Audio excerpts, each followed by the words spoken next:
Muy buenos días. Hemos llegado ya al jueves meditando en Mateo, el cobrador apreciado, nos decía Abraham el domingo. En este caso, en el día de hoy, en nuestro devocional, tenemos comentarios acerca de cómo el Señor llegó a la vida de otras personas del mismo oficio. Hay por lo menos en los evangelios 3 cobradores de impuestos que encuentran el perdón. Los otros, aparte de Mateo, son Zaqueo, aquel hombre bajito, cobrador de impuestos que se sube a un árbol para ver al Señor, y luego también el que probablemente haya sido una historia real, otro cobrador de impuestos que no se atrevía a orar delante de Dios y que era menospreciado por un fariseo que se jactaba de su vida limpia y se comparaba con ese publicano que se golpeaba el pecho diciendo, Dios sé propicio a mi pecador. Y esto nos hace pensar en lo hermoso que es saber que el Señor nos ama, que quiere tenernos cerca siempre, que quiere morar con nosotros como moró con Zaqueo. De hecho, en la meditación de hoy se pregunta eso, ¿te bendice el saber que quiere morar contigo como con Zaqueo? Esto es una bendición. Ahora, Mateo nos aporta un poco más de información, porque él nos había contado, ya hemos visto estos días, acerca de Jesús como rey. Hemos visto cómo Mateo escribe para judíos, cómo señala las escrituras del Antiguo Testamento, para que comprobemos que se han cumplido en el Señor Jesucristo. Pero no solo Mateo organiza su evangelio para mostrar el reino ofrecido, el reino rechazado y el reino postergado, como decíamos ayer, sino que Mateo es el único de los evangelios que habla de un pueblo nuevo. Aunque está presente este pueblo en los apóstoles y en el aposento alto, cuando el Señor les habla a los discípulos, Mateo es el único que lo nombra y usa el término iglesia. En Mateo capítulo 16, versículo 18, el Señor le dice a Pedro, edificaré mi iglesia y las puertas del Hades no prevalecerán contra ella. Y más tarde, hablando de disciplina en la iglesia, en el capítulo 18 y el versículo 17, el Señor dice, si no te oye, dilo a la iglesia, y la iglesia habrá de ejercer disciplina sobre el pecador no arrepentido. Ahora, la palabra iglesia, la palabra griega que se traduce iglesia, significa asamblea llamada. Y en el Nuevo Testamento, en su mayor parte, esta palabra se refiere a una asamblea local de creyentes. En el Antiguo Testamento era el pueblo escogido de Dios, empezando con el llamamiento de Abraham.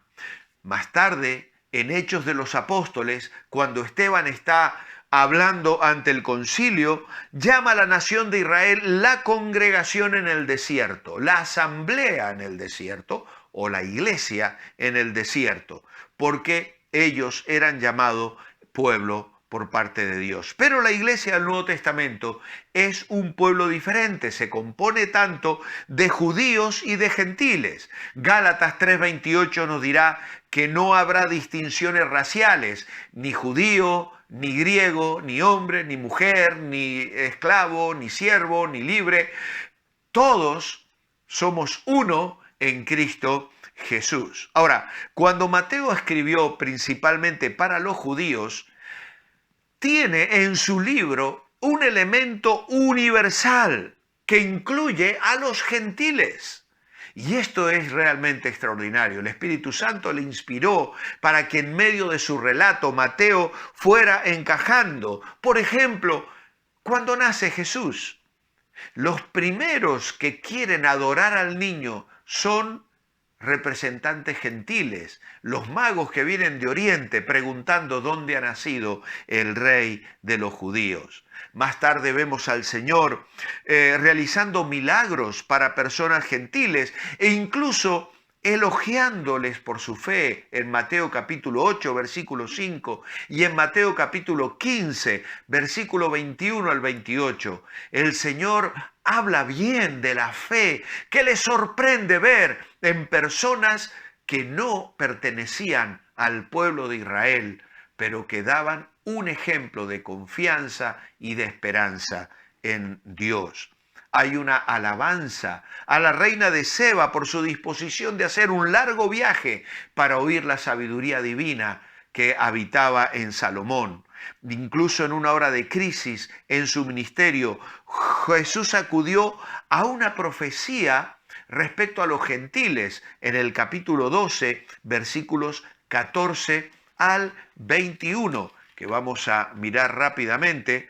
12, versículo 14 al 21, se habla allí de la condenación de los fariseos y él habla allí de cómo el Señor dice, cita a Isaías, Mateo, hablando del cántico del siervo, y dice, y en su nombre esperarán los gentiles. Entonces fue traído a él un endemoniado, ciego y mudo, y le sanó, etcétera, etcétera. Así que el Señor le vemos haciendo referencia a estas cosas. En las parábolas el Señor indicó que las bendiciones que Israel rehusó serían dadas a los gentiles. Y en el discurso del Monte de los Olivos dijo que el mensaje sería testimonio a todas las naciones en Mateo 24. Y finalmente, en Mateo 28 tenemos cómo el Señor incluye en su mandato a proclamar el Evangelio a todas las naciones. Capítulo 28, versículos 19 al 20. Así que en la iglesia al principio solamente había creyentes judíos y prosélitos. Capítulos 2 al 7 de Hechos. Cuando el Evangelio fue llevado a Samaria, capítulo 8 de Hechos, vinieron a la iglesia personas que eran en parte judías y en parte gentiles. Y luego Pedro entra en casa de Cornelio en el capítulo 10 y los gentiles son aceptados plenamente en la iglesia. La conferencia en Jerusalén, en Hechos 15, llega a la determinación de que el gentil no tenía que convertirse en judío antes de poder convertirse en creyente.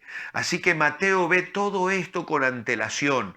Cuando los miembros de la iglesia primitiva, tanto judíos como gentiles, leían su libro, recibían ayuda para resolver sus diferencias y crear unidad. Mateo dijo claramente que este nuevo pueblo, la iglesia, no debería mantener una exclusividad racial o social. La fe en Jesucristo une a los creyentes en el cuerpo de Cristo, que es la iglesia. Así que la experiencia del mismo Mateo con el Señor que se relata en el capítulo 9 es un bello ejemplo de la gracia de Dios. Su nombre era Leví, hijo de Alfeo. Mateo significa don de Dios, y al parecer este nombre le fue puesto para conmemorar su conversión y llamamiento a ser discípulo, porque siempre es llamado Mateo, y es probable que este que era conocido como Leví, hijo de Alfeo, ahora, al ser un don de Dios, recibiese un nombre nuevo. Como cobradores de impuestos eran las personas más detestadas en la sociedad judía. Se les consideraba traidores a su propia nación. Se vendían a los romanos para trabajar para el gobierno. Y cada cobrador de impuestos le compraba a Roma los derechos para cobrar los impuestos. Pero mientras cobraban los impuestos, más se podían guardar para sí mismos. Y entonces se les consideraba ladrones y traidores, y su constante contacto con los gentiles les dejaba impuros para entrar en el templo y rendir adoración. Pero Jesús fue amigo de publicanos y pecadores. Mateo abrió su corazón a Cristo, llegó a ser una nueva persona, y esta decisión seguramente no fue fácil para él. Era un nativo de Capernaum y esta población había rechazado al Señor. Era probablemente un hombre de negocios muy conocido en la ciudad, y sus antiguos amigos con toda seguridad se volvieron en contra suya. Seguramente perdió muchos ingresos cuando lo dejó todo para seguir a Jesús. Y esto es algo que señalamos en nuestro comentario. Los otros discípulos podrían volver a la pesca, pero Mateo perdió su puesto, perdió la fuente de recursos de la que había vivido toda su vida. Sin embargo, él estuvo dispuesto a seguir a ese Jesús que le había invitado a llamarle y a ser su discípulo. Los fariseos criticaron a Jesús por atreverse a comer con un grupo tan contaminado, pero Mateo, que había abierto su corazón y su casa a Jesús, abrió sus manos, abrió todo lo que tenía y trabajó para Cristo. Y cuando Mateo dejó su trabajo para seguir a Cristo, trajo consigo su pluma, hoy diríamos su bolígrafo, y este ex publicano se sentó bajo la guía del Espíritu Santo para escribir este maravilloso evangelio que hoy deleita nuestros corazones. Mi oración escrita en esta mañana es: amado Padre, tú das forma a la iglesia. Tú quisiste formarla a partir del sacrificio de Jesús. Y Él es el fundamento y la cabeza de ella. Mateo formó parte de ella y trabajó para que muchos vinieran al encuentro de Jesús. Señor, que nosotros hoy trabajemos también, para que a través del Evangelio muchas personas vengan a formar parte del cuerpo de Cristo, compartiendo con nosotros esta experiencia de servirte, de amarte, de alabarte y de adorarte, como lo hacemos nosotros hoy, al Rey de Reyes y Señor de Señores. En tu nombre, amén. Os espero mañana para despedir esta apasionante semana mirando a este discípulo, Mateo, el apóstol apreciado.